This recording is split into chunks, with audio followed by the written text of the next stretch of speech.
Hello there, squirrels. Here I have waited till late again. 12 minutes after 10. Let's see how I do. We're on chapter 13 of 450 to Paddington, or What Mrs. McGillicuddy Saw. Part 1. It's very kind of you to have asked me to take tea with you, said Miss Marple to Emma Crackenthorpe. Miss Marple was looking particularly woolly and fluffy, a picture of a sweet old lady. She beamed as she looked round her at Harold Crackenthorpe in his well-cut dark suit, at Alfred handing her sandwiches. What? Yeah, okay. Handing her sandwiches with a charming smile, at Cedric standing by the mantelpiece in a ragged tweed jacket, scowling at the rest of his family. "We're very pleased that you could come," said Emma politely. There was no hint of the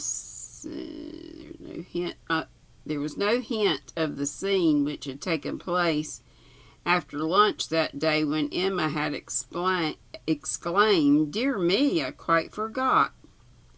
I told Miss Owlsbury that she could bring her old aunt to tea today." "Put her off," said Harold brusquely. "We've still got a lot to talk about. We don't want strangers here." "Let her have tea in the kitchen or somewhere with the girls," said Alfred. "Oh, I couldn't do that," said Emma firmly. "That would be very rude." "Oh, let her come," said Cedric. "We can draw her out a little about the wonderful Lucy. I should like to know more about that girl, I must say. I'm not sure that I trust her. Too smart by half." "She's very well connected and quite genuine," said Harold. "I've made it my business to find out. One wanted to be sure, poking about and finding the body the way she did." "If we only knew who this damned woman was," said Alfred. Harold nodded angrily. "I must say, Emma, that I think you're out of your senses, going and suggesting to the police that the dead woman might be Edmund's French girlfriend. It will make them convinced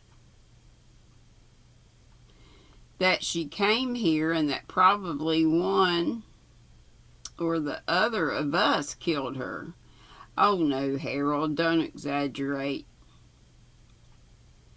"Harold's quite right," said Alfred. "Whatever possessed you, I don't know. I've a feeling I've been followed everywhere I go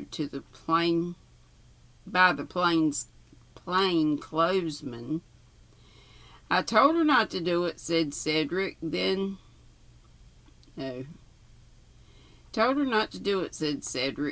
Quimper backed her up. "It's no business of his," said Harold angrily. Let him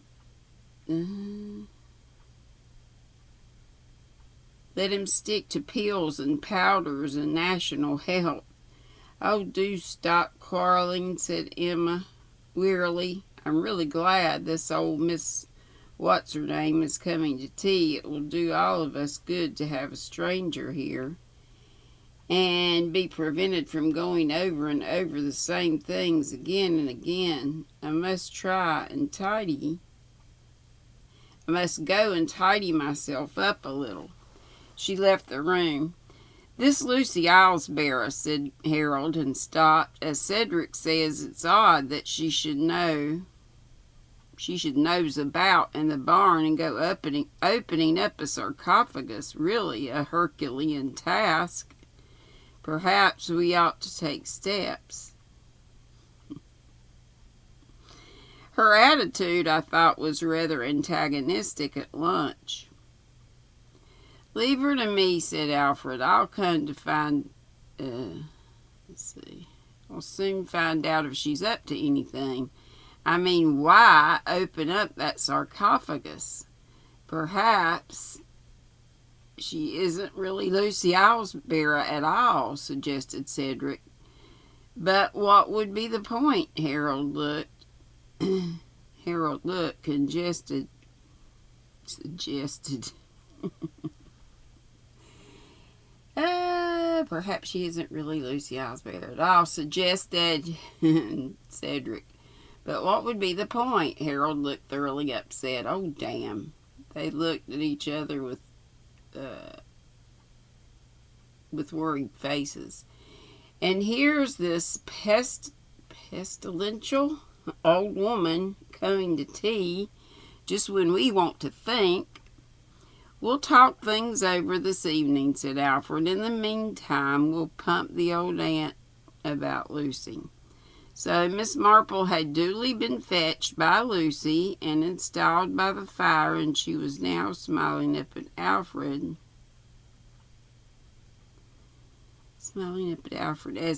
As he handed her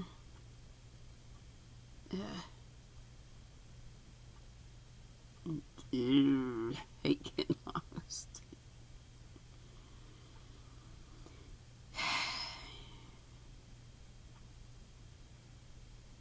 And fetched by Lucy and installed by the fire, and she was now smiling up at Alfred as he handed her sandwiches with the approval she always showed towards a good-looking man. Thank you very much. Thank you so much. May I ask? Oh, egg and sardine. Yes, that will be very nice. Sardine. I'm afraid I'm always rather greedy over my tea. As one gets on, you know, and of course at night only a very light meal. And of course, I just said that. I have to be careful. She turned to her hostess once more. What a beautiful house you have. And so many beautiful things in it. Those bronzes now, they remind me of some my father bought at the Paris exhibition. Really, your grandfather did?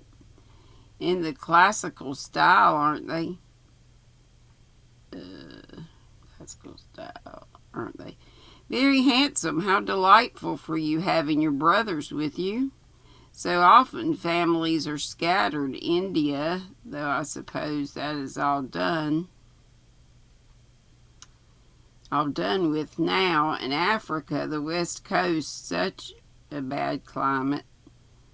Two of my brothers live in London. That's very nice for you. But my brother Cedric is a painter and lives in Ibiza, one of the Balearic Islands. Painters are so fond of the islands, are they not? Said Miss Marple. Chopin. That was Majorca, was it not? But he was a musician. It is Gauguin I'm thinking of. A sad life, misspent, one feels. I myself never really care for paintings of native women, and although I know he is very much admired, I've never cared for that lurid mustard color. One really feels quite bilious looking at his pictures. She eyed Cedric with a slightly disapproving air. Tell us about Lucy as a child, Miss Marple, said Cedric.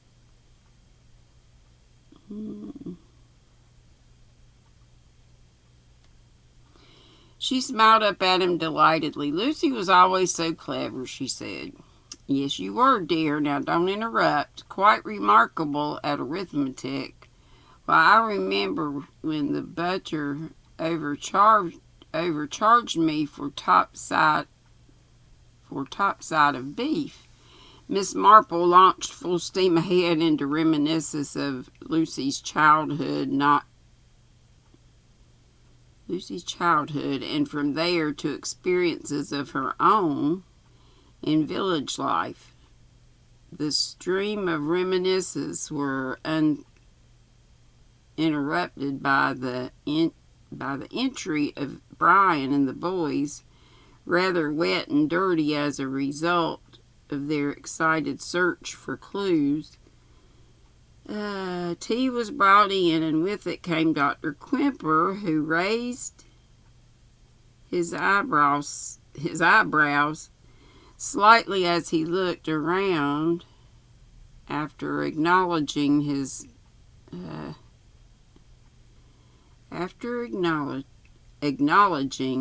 his introduction to the old lady.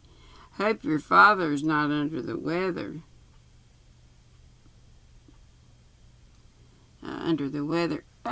Emma.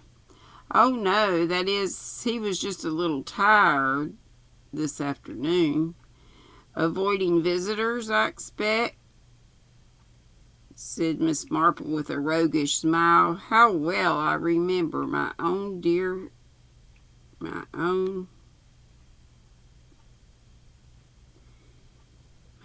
father. Got a lot of old pussies coming," he would say to their mother. "Send my tea into the study. Very naughty about it, he was." What?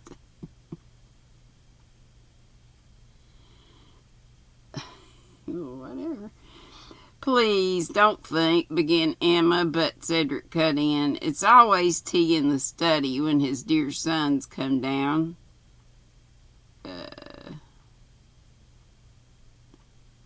Psychologically to be expected, eh, Doctor? Dr. Quimper, who was devouring sandwiches of a man who has usually too little time to spend on his meals, said, "Psychology's all right, and if it's left to the psychologist, trouble is everyone is an amateur psychologist nowadays." Let's see something. Yeah.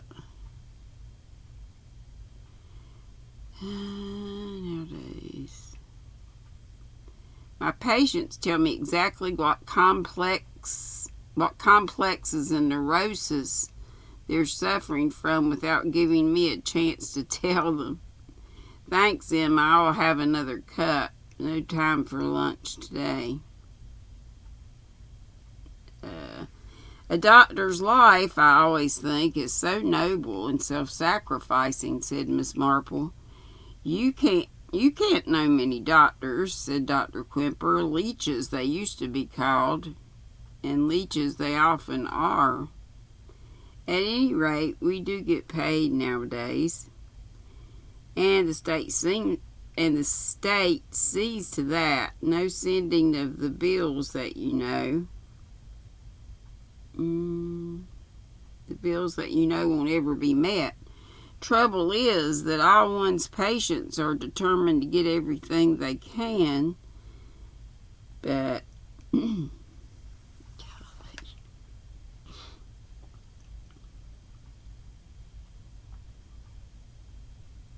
everything they can out of the government, and as a result, if little Jenny coughs,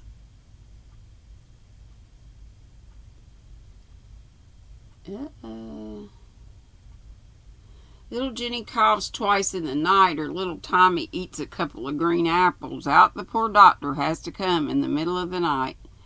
Oh, well, glorious cake, Emma. What a cook you are." "Not mine, Miss Islesbury's. You make 'em just as good," said Quimper loyally. "Will you come and see Father?" She rose and the doctor followed her. Miss Marple watched them leave the room. Ow. "Miss Crackenthorpe is a very devoted daughter, I see," she said. "Can't imagine how she sticks the old man myself," said the outspoken Cedric. "She has a very comfortable home here, and Father..." Very comfortable home. Lord help. "And Father is very much attracted to her," said Harold quickly. "Him's all right," said Cedric. "Born to be an old maid." There was a faint twinkle in Miss Marple's eye as she said, "Oh, do you think so?"